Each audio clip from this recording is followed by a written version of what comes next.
kita harus sadar dan mengetahui bahwa tidak akan ada 10 November tanpa ada 22 Oktober.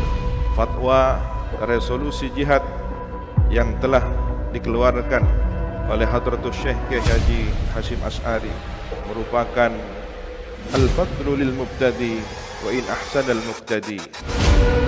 Mungkin secara tertulis adalah kertas yang tertuang di atasnya fatwa tentang resolusi jihad, tetapi semangat perjuangan bagi takbir pada 10 November yang digaungkan oleh Bung Romo menggerakkan semangat para pemuda Surabaya serta para seluruh pejuang kemerdekaan dari seluruh daerah-daerah di Jawa Timur, termasuk para pelopor yang dipandu oleh Kiai Haji Raden As'ad Samsul Arifin.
Oke, kita mulai. 1, 2, 3. Siapa kita? Siapa kita? Siapa kita? NKRI, Pancasila, Aswaja, Nusantara, NU Jakarta Timur, NU Jakarta Timur, NU Jakarta Timur. Buat kita semua.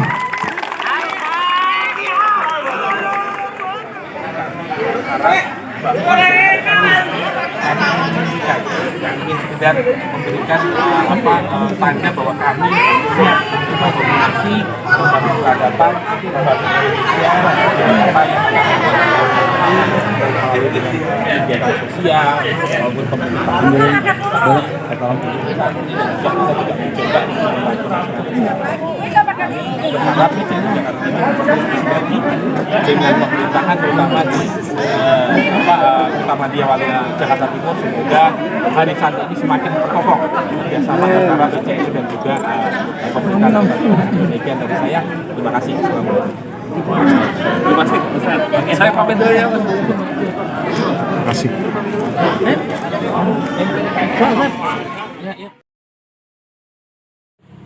2, 3 mulai. Fatayat NU Jakarta Utara mengucapkan Selamat Hari Santri Nasional 2022. Berdaya menjaga martabat kemanusiaan. Makan dulu, makan.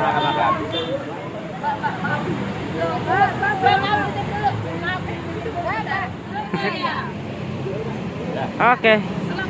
22 Oktober 45, resolusi jihad panggilan jiwa, santri dan ulama tetap setia, berkorban pertahankan Indonesia. Saat ini kita telah merdeka, mari teruskan perjuangan ulama, berperan aktif dengan dasar Pancasila, Nusantara tanggung jawab kita. Hari santri, hari santri, hari santri. Warahmatullahi wabarakatuh. Alhamdulillah pada pagi hari ini kami keluarga besar PCNU Jakarta Utara, lembaga badan otonom, pada kesempatan pagi hari ini, hari Sabtu tanggal 22 Oktober 2022 sedang melaksanakan apel dalam rangka menyambut Hari Santri Nasional. Semoga dengan adanya apel pada kesempatan pagi hari ini menjadikan motivasi khususnya bagi keluarga besar santri Indonesia untuk lebih kuat lagi, karena santri kuat, negara akan menjadi kuat, dan insya Allah santri adalah sebagai kader penerus daripada pergerakan Nahdlatul Ulama hari ini, besok, dan seterusnya. Terima kasih. Wallahul muwaffiq ila aqwamit thoriq. Assalamualaikum warahmatullahi wabarakatuh.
Dan pada Ketua Santri seluruh dunia,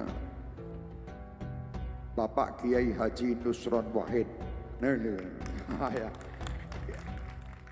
Ketua Santri seluruh dunia. Alhamdulillah. Terima kasih Pak Nusron datang juga di malam hari ini.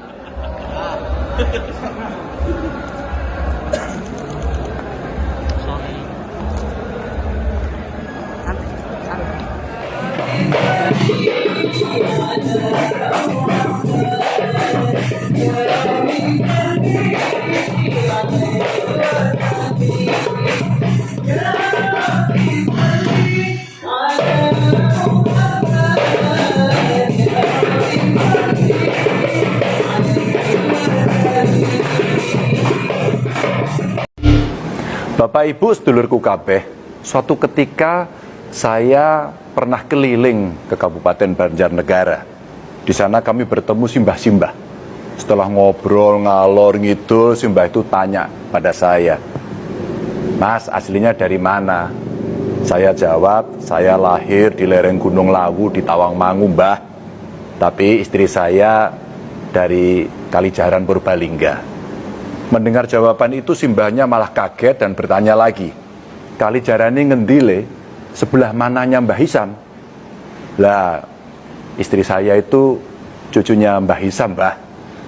Wah, lah kok saya malah langsung dipeluk dan diciumi sama mbah-mbah itu.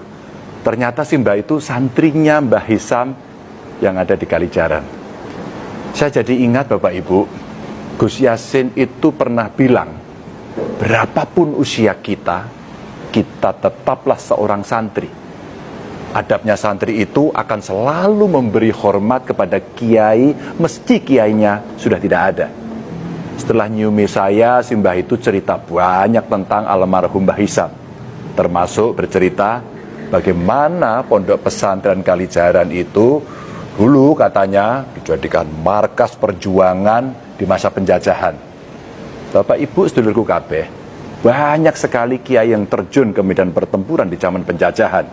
Di Parakan Temanggung ada Kiai Subki yang terkenal sebagai Kiai Bambu Runcing. Di Situbondo ada Kiai As'ad Syamsul Arifin yang menggerakkan santrinya, para bekas preman, untuk ikut terjun di medan perang. Ada juga Kiai Abbas Buntet yang dikenal sebagai macan dari Cirebon. Perjuangan kiai dengan santri bahkan terus berlanjut meski kemerdekaan sudah diproklamasikan. Apalagi setelah Kiai Haji Hasyim Asy'ari mengeluarkan resolusi jihad pada 22 Oktober 1945. Gerakan kiai dan santri terjun ke medan perang ini tersebar ke berbagai penjuru Nusantara. Jadi Bapak Ibu sedulurku kabeh, tanpa mengurangi rasa hormat saya kepada kelompok atau komunitas lain, memang sudah semestinya negara memberikan penghargaan setinggi-tingginya kepada para santri, kepada para ulama, dengan menganugerahkan satu hari khusus untuk diperingati sebagai Hari Santri. Mereka bukan angkatan perang, tapi berani terjun ke medan perang. Kita tidak tahu berapa puluh ribu santri yang gugur untuk merebut dan mempertahankan kemerdekaan. Tapi Bapak Ibu sedulurku kabeh, saya berharap pemberian penghargaan itu tidak membuat terlena para santri di seluruh negeri. Saya menganggap resolusi jihad yang dikumandangkan Yai Hasyim Asy'ari masih berlaku hingga kini. Jihad mempertahankan NKRI yang diserukan kepada para santri akan tetap berlaku sampai kapanpun. Mungkin ada benarnya yang disampaikan Bung Karno, bahwa peperangan yang kita hadapi akan lebih berat karena harus berhadapan dengan bangsa sendiri. Buktinya ada sebagian dari kita menebar teror di mana-mana, menyebar hoaks dan ketakutan kapan saja, memusuhi bahkan menyerang saudara sendiri. Sentimen kelompok bahkan agama dijadikan senjata. Jika keadaan sudah seperti ini, maka pasukan ampuh yang bisa mengatasi salah satunya adalah santri. Jika kelompok penebar teror bertindak mengatasnamakan ajaran agama, maka para santrilah yang bisa meluruskan pemahaman agama mereka. Jika ada kelompok yang menebar hoaks, yang korup, pemakai narkoba, maka santrilah yang bisa mendampingi masyarakat, memberi pembelajaran yang benar. Karena santrilah yang punya pemahaman agama lebih mendalam. Sebagai contoh saja, ketika saya nengok pondok keluarga di Kalijaran, terlihat betul betapa padat dan khidmatnya para santri itu ngaji. Bismillahi, kelawan nyebut asmane Allah, Ar-Rahmani, kang paring welas asih ing donya lan akhirat, Ar-Rahimi, tur kang paring welas asih ing akhirat bloko. Lah ya, begitu detailnya para santri ketika ngaji. Bukan hanya pemahaman ilmu secara global yang dipelajari, tapi sampai pada level pemahaman setiap kalimat, bahkan sampai pada struktur kata. Subhanallah. Bapak Ibu sedulurku kabeh, makanya saya yakin selama masih ada para santri yang membentengi, para pengacau tidak akan mampu memporak-porandakan negeri ini. Tapi masih banyak juga PR yang mesti kita lakukan agar para santri semakin kuat. Tradisi keilmuan yang diajarkan di pondok pesantren mesti terus diugemi para santri untuk melanjutkan pendidikan ke jenjang yang lebih tinggi. Karena pondok pesantren tidak melulu harus melahirkan pendakwah atau kiai. Lawang contohnya sudah banyak. Santri jadi gubernur juga ada. Itu Tuan Guru Bajang, mantan gubernur NTB. Lalu ada Gubernur Maluku Utara, sekarang itu juga santri, Pak Abdul Ghani Kasubah. Yang jadi menteri banyak, bahkan Gus Dur itu santri, bisa jadi presiden. Santri juga berhak kok jadi dokter, jadi ahli nuklir, juga pantas saja. Mau jadi fisikawan atau bahkan jadi astronot juga boleh. Jadi menurut saya rasa-rasanya kok perlu kita perbanyak kerjasama antara pondok pesantren dengan perguruan tinggi manapun, bahkan dari mancanegara sekalipun. Bisa berupa beasiswa pendampingan pembelajaran atau pelatihan-pelatihan lanjutan bagi santri. Saya kira itu bukan mimpi yang berlebihan. Bahkan dengan segala tradisi keilmuan yang santri jalani, saya bermimpi negara kita jadi pusatnya ilmu. Bukan hanya ilmu keagamaan, tapi juga bermacam ilmu pengetahuan. Segala prasyarat kita punya, semangat sudah ada. Sekarang zaman sedang menimbang seberapa keberanian kita untuk merealisasikan. Dan saya yakin para santri mampu jadi penebar keberanian menuju mimpi itu. Selamat Hari Santri, tetap semangat dan terus jaga kewarasan.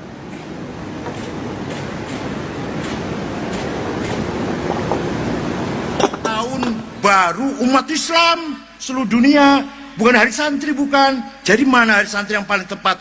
tanggal 22 Oktober, di mana Habib Syekh Hashim Asy'ari mengeluarkan resolusi jihad, santri-santri siap melawan kedatangan pasukan Nika di bawah komandan Brigjen Malabi yang mati 20.000, tapi kita tetap menang. Yang masang bom di mobilnya Brigjen Malabi tanggal 10 November, Brigjen Malabi mati, ajudannya mati, supirnya mati. Sing masang bom, maaf Pak Panglima, bukan tentara, santri Tebu Ireng, namanya Harun, yang naik merobek-robek bendera Belanda di atas hotel, atapnya hotel Majapahit sekarang, dulu Oren itu, dulu Oren. Bukan tentara, bukan pegawai negeri, santri Surabaya, namanya juga dilarang, namanya Asy'ari, namanya sama Asy'ari. Luar biasa pernah santri ini. Sayang Harun larinya kurang jauh, malah dia diem ingin melihat hasilnya kayak apa. Dikira mercon apa? Begitu meledak, Malabi mati, ajudan dan supirnya mati, Harun pun qaidun ila rafiqil a'la syahidan. Beliau Harun mati syahid, gugur kena bomnya sendiri. Melayunya kurang adoh. Malum santri lugu banget. Orang iso bedakan didodol di bom. Nah, alhamdulillah setelah itu Pak Jokowi memerintahkan Menteri Agama Pak Lukman Saifuddin coba mengadakan diskusi dulu, diseminarkan dulu di Hotel Salak Bogor. Dari NU saya, dari Muhammadiyah, Wasliyah, Al-Irsyad, Madrasah Anwar, PUI, Perti, Persis, Al-Ittihadiyah, Robitu Alawiyah, IKADI, Adzikro, kumpul di Hotel Salak. Narasumbernya Dr. Habib Muhsin, Direktur Pesantren, saya Abdul Syarwani, Sarjana Hukum, Ajumardi Azro, Profesor Doktor, dan narasumber. Saya usulkan 22 Oktober, semua sepakat. Waktu seminar, semua sepakat. Menteri Agama lapor pada Presiden, seminar menghasilkan mereka semua sepakat tanggal 22 Oktober Hari Santri. Ya Allah. Begitu sudah dekat waktunya, terus terang lagi, Muhammadiyah kirim surat kepada Presiden agar Presiden mencabut keputusan Hari Santri tanggal 22 Oktober. Saya juga heran saudara saya ini yang satu ini. Iya, betul. Enggak, saya enggak mengada-ada, enggak. Ini fakta, harus tahu semua. Kenapa alasannya? Menimbulkan dikotomi. Ada santri, ada bukan santri. Saya jawab, enggak mungkin. Ada hari ibu, enggak ada hari bapak. Ada hari buruh, enggak ada hari majikan. Ada hari guru, enggak ada hari murid. Ada hari Ibu Kartini, enggak ada Pak Sudirman misalkan, atau Pak Hatta. Ya Allah, enggak akan mendekotomi. Demi melengkapi, menyempurnakan perjalanan sejarah bangsa Indonesia. Man laisa lahu arad, laisa lahu tarikh, wa man laisa lahu tarikh, laisa lahu dzakirah. Barang siapa tidak punya tanah air, tidak punya sejarah. Barang siapa tidak punya sejarah akan terlupakan oleh generasi yang akan datang. Contohnya suku Kurdi. Suku Kurdi, suku besar, ulamanya besar-besar. Sulaiman Al-Kurdi, sahibu Kitab Tahrir, anak Syabandi Ahmad, Bahanak Syabansyah, orang Kurdi. Tapi nggak ada tanah airnya.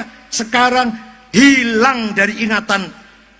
Ya, mereka lagi berjuang sih ingin punya negara sendiri. Sebagian besar ikut Turki, sebagian besar ikut Irak, sebagian kecil ikut Iran, sebagian kecil ikut Suriah. Suku Kurdi tidak punya negara, maka akan terlupakan oleh generasi yang akan datang. Indonesia harus kita pertahankan agar kita tetap punya sejarah ila yaumil qiyamah. Syukran.